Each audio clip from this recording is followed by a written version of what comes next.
got an update for you on the Black Lives Matter organization, which of course has had a lot of questionable, I guess, financial trouble. And this is a new revelation. Let's put this up on the screen.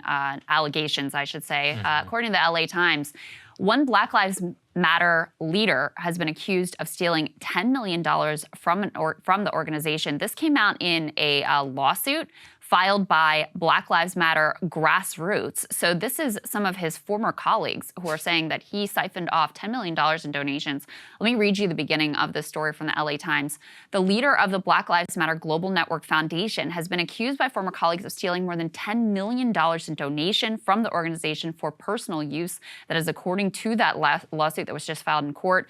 Shalamaya Bowers, I'm sorry if I'm getting the name pronunciation wrong, was called in the court filing a rogue administrator, a middleman turned usurper who siphoned contributions to the nonprofit activist group to use as a personal piggy bank. Bowers' actions led the foundation into investigations by the IRS and various state attorney general, blazing a path of irreparable harm to BLM in less than 18 months.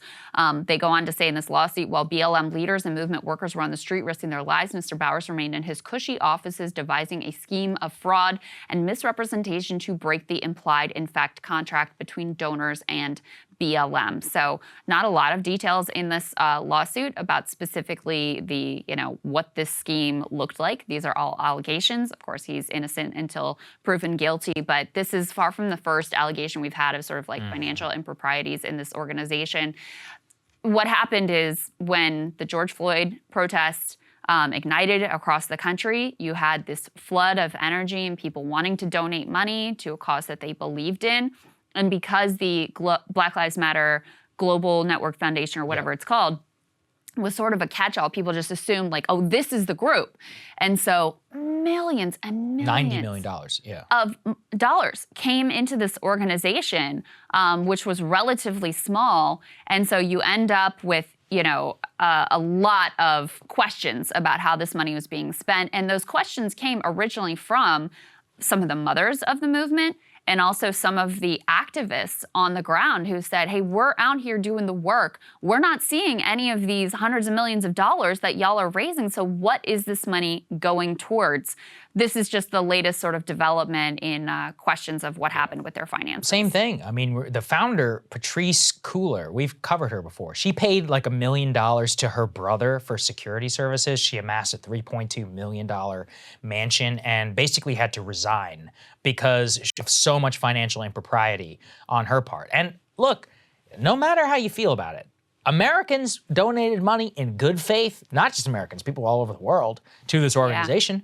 Yeah. And you had moms from Ferguson to Trayvon Martin Foundation and others being like, hey, where is the money? We need some of this money to support. And they actually said, stop using our kids' names to raise money for your thing. Which they were. I mean, it's outrageous. So this just puts him in the same league as the founder of the organization. I mean, look, I don't know if it's true. Allegedly, don't come after me, but the allegations seem pretty substantial. And look, if it's found true, he should go to jail. A lot of these people should go to jail. Let me read to you his response, which I think is also telling.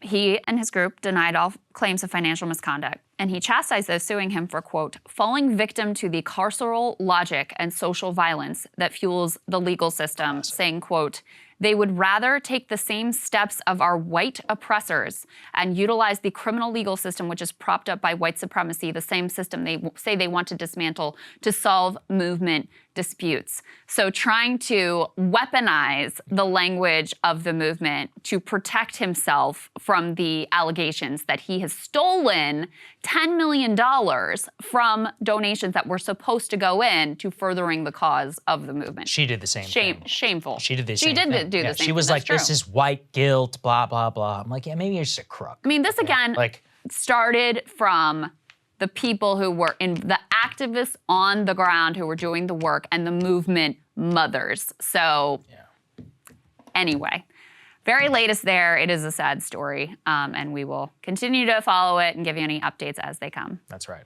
We'll see you guys later. Cable news is ripping us apart, dividing the country, making it impossible to function as a society, and making it impossible to know just what is true and what is false. But the good news is they are failing and they know it. That is why we're building something new, a new mainstream, a healthier one, something more trustworthy, something that we are going to need in one of the most pivotal times in American history. We are building up here for the midterms, for the upcoming presidential election, but we need your help. So if you can help us out by becoming a premium member today at breakingpoints.com, we're trying to change America for the better and the entire world. So what are you waiting for, guys? Go to breakingpoints.com and sign up and help us build a new mainstream.